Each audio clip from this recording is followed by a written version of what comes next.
Seperti biasa tiap malam Jumat gue bakal ngundang tamu ke studio buat ceritain pengalaman horor mereka. Selamat malam semuanya, aku Mimi. Belum! Hasil buru-buru, lu ngapain di mari? Perasaan lu kagak ada dalam daftar tamu dah. Ada. Ngekor sendiri dia. Tahu dah masa bet heran. Pokoknya kemanapun cowok-cowok pergi, Mimi harus ikut. Mimi kan bagian dari cowok-cowok. Lu udah pernah ditampol pakai mic belum? Hajar tidak hajar. Udah daripada buang-buang waktu mendingan langsung mulai aja. Ya silahkan. Lo tahu kan di sekolahnya ada satu ruangan yang selalu digembok dan di depan pintunya ada tanda tulisan dilarang masuk. Yang di ujung lorong itu. Waktu itu ada rapat OSIS sampai malam dah kalau nggak salah. Dan emang sisa kita bertiga doang tuh di sekolah. Nah pas kita mau cabut kita nggak sengaja lewat ruangan itu. Dan gua lihat pintunya nggak dikunci. Terus? Si Vian kepo sama dia dibuka tuh ruangan. Waduh. Karena ruangan itu gelap nggak ada lampu, gue suruh Askan nyalain flash HP. Gak gede sih ruangannya, cuma ada satu meja sama satu kursi di dalamnya. Tapi baunya itu loh, bener-bener kayak amis banget. Tiba-tiba ada suara cewek ngebentak kita. Shut up, Mimi takut. Sekali lagi gue jadi sajen lo. Cewek itu marah, dia bilang ngapain tuh di ruangan ini. Katanya dulu itu ruang jaga. Dan ada anak yang diperkaos dan dibunuh secara brutal sama sapam di ruangan itu. Serius? Sampai noda bekas darah yang tertinggal di tembok dan lantai nggak mau hilang, makanya ruangan itu ditutup. Akhirnya kita minta maaf sama si Ratna, terus pulang. Bentar, nama cewek itu Ratna. Yoi, kakak sih pilih gua, nggak pernah lihat soalnya. By the way, kenapa muka lu mendadak pucat, Tifa? Gue lagi nyari bahan buat tugas makalah. Dan koran lama yang gue baca. Jasad korban pemerkosaan ditemukan membusuk dalam keadaan mengenaskan di sekolah S. Hah, diketahui siswi tersebut bernama Ratna. Guys, bikin plan statue yuk. Nggak mau ah, mager, koko ngantuk. Boleh, ayo, siapa tahu FYP kan? Gas, Axel, lu ikut kan? Oke, Ci ajarin gerakan pertama dulu ya, jadinya kayak gini. 1, 2, 2, 1, 1, 1, 2, 3. 1, 2, 2, 1, 1, 1, Paul, 1. Lo yang bener bisa nggak? Terus habis itu, aduh abang, bukan maksudku begitu. Tuh pala harus banget ya geleng-geleng gitu. Mau gue patahin aja nggak pala lo? Lanjut ya, masalah statue bukan berarti tak mau. Jual mahal dikit kan bisa. Coba kasih effortnya saja. Kalau memang cocok bisa datang ke rumah. Pelan-pelan woi. Tinggal puterin aja, terus statue. Udah deh, terakhir velocity kayak gini, terus tembak-tembak. Gampang kan, musrik?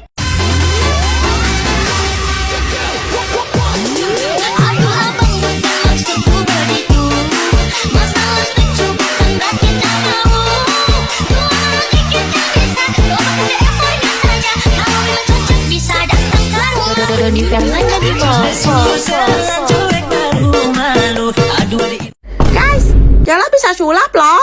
Hah? Serius, Jalo? Jangan mau dikibulin Cia, paling ngeprank lagi dia, nggak percaya koko. Oke, Jala bakal ngubah kertas yang Koko pegang di tangan Koko itu jadi duit. Ini, bohong. Berani taruhan nggak? Kalau bisa uangnya buat Celo ya.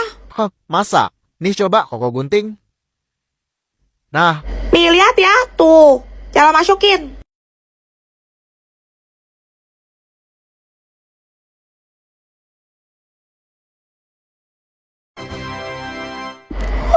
Keren, Jalo, keren.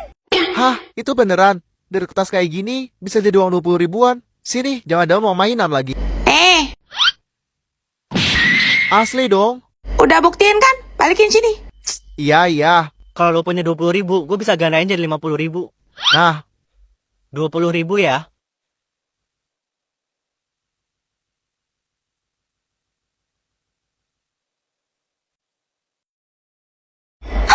Wow, amazing, Axel.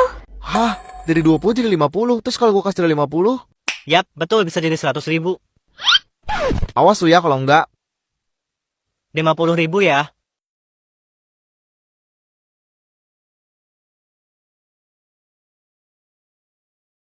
Wah, asik. Mantap. Gue bisa dilelang kaya. Sini Axel.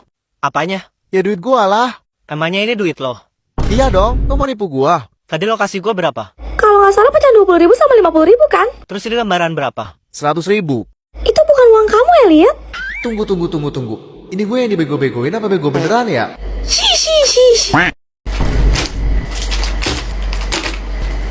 Guys, hari ini kita mau cobain mochi Nagasaki yang viral itu loh. Katanya di dalam mochi ini ada kue bolu. Apa iya? Tim cewek jangan lupa pencet tombol like. Jujur aku juga penasaran sih, soalnya baru. Tim cowok jangan lupa pencet tombol. Follow. Langsung aja kita mulai, let's go. Pertama Cela mau buka yang warna kuning nih guys, rasa mangga. Aroma mangganya wangi banget guys. Lapisan luarnya ditabulin kelapa. Cela mau belah buat lihat isinya. Mochinya ciwi banget guys dan ada bolu di dalamnya, malkinya. Enak guys. Lanjut Cela mau buka yang warna merah. Ini rasa strawberry guys. Wangi stroberinya itu loh. Ayo kita coba, markinya. Mochinya kenyal dan bolunya lembut banget. Cia suka. Oke, aku mau buka yang rasa coklat. Sebagai pecinta coklat sejati, menurut aku coklat itu rasanya nggak pernah salah. Setuju nggak? Artinya, ini tuh kayak campuran kelapa, coklat, sama bolu susu gitu. Mantap. Terakhir aku mau buka yang warna ungu. Ini tuh rasa blueberry guys. Warna mochinya juga ungu ternyata. Di bagian tengahnya ada kue bolu, markinya. Teksturnya unik dan rasa blueberry-nya lebih ke arah permen. Kalian pilih. Yang mana? Komen. Akhirnya kelar juga laporan kerja kelompoknya. Pegel banget. Maaf ya Cia, sampai malam gini. Kalau enggak, nanti aku minta tolong mamaku deh buat laporin mama kamu supaya kamu dijadiin nginep di rumah Celo. Yes. Pada lapar gak sih? Nasi goreng datang. Giliran tugasnya udah kelar aja bernongol lu. Ye, lu nggak mau nih? Ngomong-ngomong nasi goreng, kalian tahu cerita tentang rumah Pondok Indah gak? Kalau nggak salah gosipnya ada penjual nasi goreng tek-tek yang hilang di rumah itu bukan? Hah? Serius? Gerobaknya ditinggal gitu? Mitosnya sih malam itu ada cewek yang mesen, tapi pas abangnya ngantar masuk ke dalam rumah, abangnya nggak pernah keluar lagi. Ada yang bilang rumah itu merupakan kerajaan jin, tempat di mana banyak para makhluk gaib tinggal. Konon tahun 1983, rumah itu sempat dihuni oleh seorang pengusaha berkeluarga negara asing. Namun mereka semua sekeluarga harus tewas secara mengenaskan di tangan perampok. Ya ampun.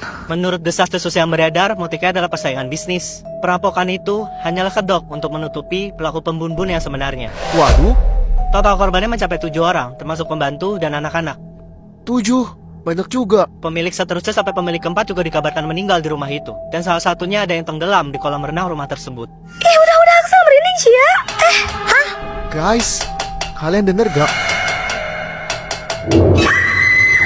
Hai adek, kau tuh tiap hari mama tengok main HP saja kerjamu. Mau jadi apa kau pas besar nanti? Adek mau jadi pro player mak. Hah? Apa pula itu puyer-puyer?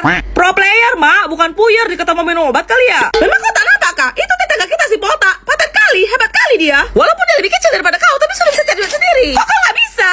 Ya, Mak, ini kan ada juga lagi usaha. Kau cakap apa barusan? Usaha? Biji mata kau gendong. Kau tuh cuma main saja. Belum lagi kemarin Tante Jo telepon Mama, dia cerita anaknya itu juara 1 umum di sekolahnya, dapat beasiswa, tidak usah bayar sekolah, pintar kali loh dia. Kok kau nggak bisa? Udahlah, Mak, ini kan hari Minggu, kasih aja sih ada main. Anak-anak kan juga butuh hiburan di rumah. Tuh denger mak. Kau ikut campur sekali lagi Tifa. Mau jadi aku potong 1000%. Lah, nombok dong. Emang dasar beban keluarga kamu deh. Jaja mah. Atau minimal kau belajar sedikit lah. Contoh saya pembunuh si Panjul itu. Dia rajin kali loh olahraga. Kemarin dia menang lomba, dapat kompor gas. Kok kau nggak bisa? Kemana Potak dibeliin iPad paling baru sama mamanya, kok ada enggak?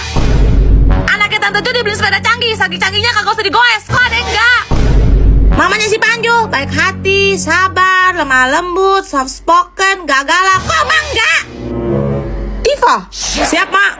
Cepat kau coret nama adekmu dari kartu keluarga kita. Kok kamu nangis? Kenapa? Cerita sama Mama. Lova dikatain bego, Ma. Apa? Cowok atau cewek bilang gitu? Kalau cowok, tampol aja. Urusan ma bapaknya biar mama yang maju. Cewek, Ma. Aduh. Terus kamu bales nggak? Enggak, Ma. Lova nggak berani jawab. Gini. Keluarga kita itu punya prinsip. Mama nggak pernah ngajarin via Lova buat nindas atau ngatain orang lain kan? Tapi orang lain juga nggak boleh nindas dan ngata-ngatain kamu, ngerti? Iya, Ma. Terus gimana? Jadi kalau dia yang mulai duluan, kamu berhak marah. Balas aja. Lu yang bego, keluarga lu bego. Kalau punya anak cucu juga bakal bego semua. Gitu, oke? Oke, Ma. Ngomong-ngomong, emang siapa yang bilang kamu bego? Nenek. Hah? Emak? Emak? Kalau kata begitu, berat itu juga bego, you know. Ada yang naramati dong di dalam kolong laci meja aku. Kayaknya di kelas ini ada naksir aku deh. Wah, serius, Ais? Ya iyalah, sekarang kan aku cantik. Cewek jelek kayak lo yang nggak aku gigit jari gini pojokan sana. Maksudnya? Cukup, Ais. Jangan mentang-mentang gak ada koko. Kau bisa ngomong kayak gitu ya sama Cia? Berisik kan kamu cempreng. Lagian kalian berdua tuh sampai kapanpun nggak bakal pernah bisa dibandingin sama aku. Deh. Celo. Makasih. Cie.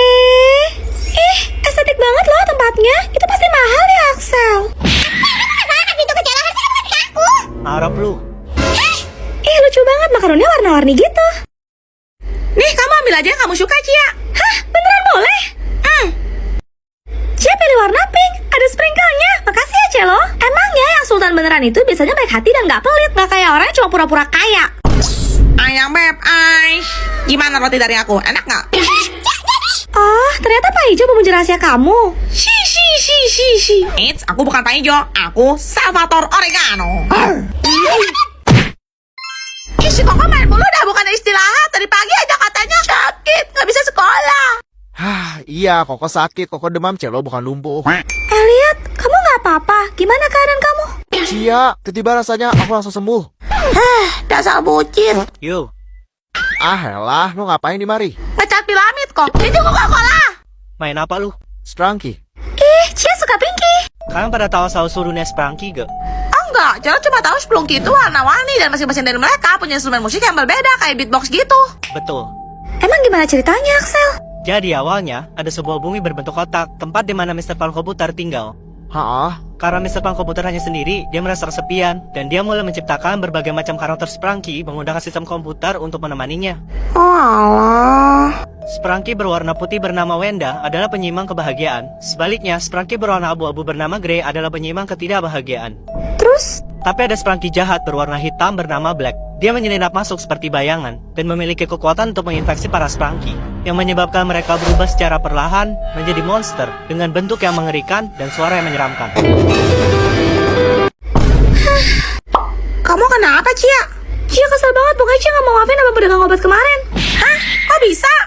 Jadi dia bilang dia jual obat nyamuk, tapi pas Cia beli terus kasih ke nyamuknya bukan sembuh malah koit. Kenapa sih yang sekecil itu aja harus bohong? Pukul tidak ya. Tapi pedagang tuh emang pada aneh-aneh gak sih? Sumpah gak habis pikir sama Abang Roti sama Abang Honda tadi pagi. Kenapa emangnya?